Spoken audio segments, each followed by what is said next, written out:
कथा में जाते हुए महाराज जी के साथ हुआ एक हादसा, आइए सुनते हैं।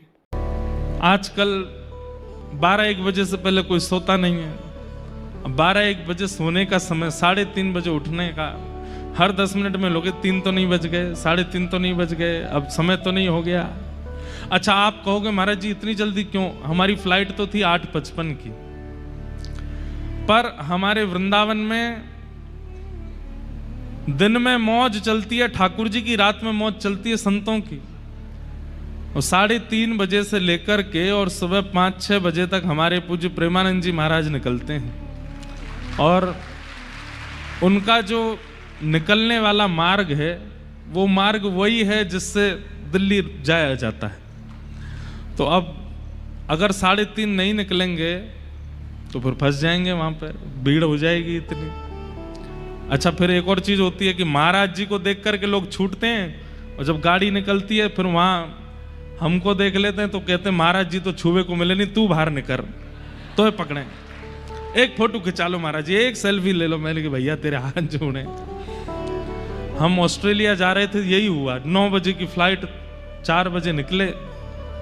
महाराज बस ये समझ लीजिए कि ऐसा लग रहा था कि जैसे कोई शहद की बूंद गिर गई है और एक साथ करोड़ों चेंटियों ने उस पर आक्रमण कर दिया है। वहां से निकलना हमारा, मैंने कि बाबा आपसे पहले ही निकल के जाएंगे अब जब भी सुबह जाना होगा, क्योंकि महाराज जी के संग तो बेचारे लोग रहते हैं, उनको सुरक्षा से ले जाते हैं। हम तो छोटे आदमी हैं भैया, ऐसे निकल जाते हैं, कहीं भी कोई वो तो है नहीं। जहां कथाओं में जाते हैं वहां लोग भले ही सुरक्षा देते हैं, बाकी तो ऐसे ही घूमते रहते हैं। तो इसलिए जल्दी निकलना पड़ा। फिर पहुंचे, वहां से इंदौर आए। इंदौर आते आते चेहरे पर 24 बज रहे थे, 12 नहीं 24। हमारे साथ मुदगल जी आए, इनको हमने कही भैया खरगोन पहुंच करके तो हमें लगता है सीधे मंच पे ही बैठना पड़ेगा, कहीं स्नान कर लें। तो बीच में एक जगह स्नान आदि किए। प्रसाद पाने की इच्छा हो नहीं रही थी क्योंकि रात भर जगे। दौड़ करके आए तो बस लग रहा था कि बस पहुंच जाएंगे 2:30 बजे, 3:30 बजे तो मंच पे आ जाएंगे स्नान ध्यान करके। पर खरगोन पूरा घूमे। मुझे तो बस ये डर लगने लगा कि अब किसी और गली में नहीं चले जाएं। 2-3 गली तो घूम लिए हैं, अब किसी इससे आगे कोई गली नहीं हो, क्योंकि भाई अब दिन भर चलते रहते हैं तो थोड़ा कथा से पहले दिमाग को शांति भी तो चाहिए। ये बात पूरी हमने क्यों बताई? हमने सुबह से कुछ नहीं पाया, इच्छा ही नहीं हुई, लेकिन यहां बैठे नहीं है तब तक सिर भी भारी हो रहा था, थोड़ा शरीर भी ना सोने के कारण विचलित हो रहा था। लेकिन यहां बैठने के बाद, आप सबका उत्साह देखने के बाद, भागवत जी का दर्शन करने के बाद, कथा प्रारंभ करने के बाद सब चला गया। कहां सिर भारी है, कहां। ये क्यों होता है? उत्साहित व्यक्ति जब होता है, अत्यंत उत्साह में जब होता है, अपने प्रियतम को पाने के लिए जब व्यक्ति व्याकुल होता है, तो वो ये विचार नहीं करता कि धूप है कि ताप है, रात है कि दिन है, खाया कि नहीं खाया, सोए कि नहीं सोए। इसी को तो उत्साह कहते हैं। जिन लोगों के घर में ब्याह होता है वो ब्याह के लिए पूरा मेन्यू बनाते हैं, 200 आइटम पूरे ब्याह में लगवाएंगे। लेकिन जिन लोगों के घर में ब्याह होता है उनसे खुद से पूछो आपने क्या खाया? हमने कुछ नहीं खाया। क्यों नहीं खा पाए? उत्साह। इतने उत्साहित हो जाते हैं कि उन लोगों को फिर वो नहीं उसका भान रहता, सोए कब हैं, जागे कब हैं, खाया क्या है, पिया क्या है। ऐसा उत्साह जैसा एक ब्याह में होता है, एक संसारिक क्रिया में होता है, उससे भी उत्तम उत्साह यदि कथा में हो जाए तो 7 दिन में श्री कृष्ण का प्रत्यक्ष दर्शन निश्चित हो जाएगा। अरे कहां तक कहें, 7 बजने पर जब हम कहें ना कि अब चलो आज की कथा को विश्राम देते हैं, तो आप लोग व्याकुल हो जाओ, इतनी जल्दी 7 बज गए, अभी तो शुरू हुई थी, इतनी जल्दी समय कैसे निकल गया। ये उत्साही व्यक्ति का लक्षण होता है। और लिख लीजिएगा, भगवत प्राप्ति में जप जितना जरूरी है, यज्ञ जितना जरूरी है, तप जितना जरूरी है, व्रत जितना जरूरी है, नियम जितने जरूरी हैं, उन सब से ज्यादा सब में उत्साह होना जरूरी है। आप व्रत तो करते हैं लेकिन भार के रूप में करते हैं। राम राम राम, व्रत करना है, व्रत करना है, आज मंगलवार है, व्रत करना है, आज एकादशी है, व्रत करना है, कब पूरी होगी एकादशी, कब हम खाएंगे।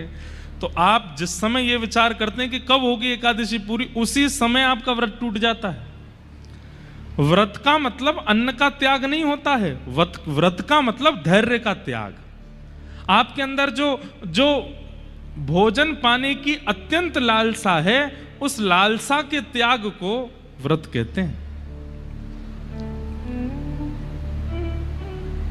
उत्साह, तो कथा में सबसे ज्यादा आवश्यक क्या है? उत्साह। उस उत्साह को आप लोग बरकरार रखिएगा। जब जब कीर्तन हो गाइएगा, और जिनको नृत्य करना आता है वो मत नाचना। सुनिए हमारी बात, जिनके हाथ पैर शरीर बार बार रोकने पर भी रुके ना, बस हो कि नहीं अब तो नृत्य कर ही लें तभी नाचिएगा, नहीं तो नहीं नाचना। ये कई लोगों में ऐसा होता ना, ए चल चल चल तू भी नाच, तू भी नाच। ये सब नहीं होता कथा, ये कोई शादी ब्याह डीजे थोड़ा ही है। सबको नचाना, ये कथा का मतलब मनोरंजन नहीं है, मनोमंथन है। मनोरंजन नहीं, मन का मंथन।